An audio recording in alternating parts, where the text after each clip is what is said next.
ميري ميشيل، السيدة التي خطفت أنظار الملايين بتأثرها الشديد في حفل أم كلثوم الشهير وهي تغني هو صحيح الهوى غلاب، لم تكن مجرد معجبة عادية، بل كانت قصة إنسانية مؤثرة مليئة بالحب والفقدان.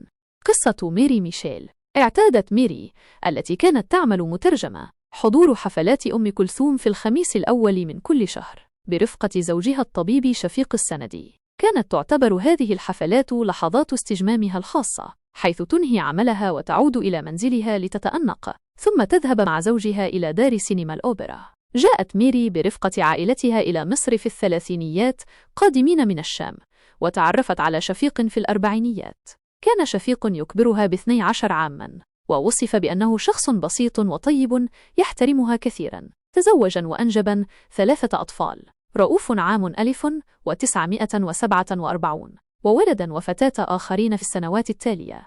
الفقدان والمرأة القوية. سارت حياة ميري وشفيق بهدوء وسعادة، فكانت الحفلات أحيانا بصحبتهما وحدهما، وأحيانا أخرى مع أطفالهما. لكن القدر كان له رأي آخر، ففي عام 1956 رحل شفيق في سن صغيرة، لتترك ميري أرملة في 28 من عمرها تتحمل مسؤولية تربية أطفالها ال3 بمفردها. في تلك الفترة العصيبة لم يكن يعزيها سوى حضور حفلات أم كلثوم.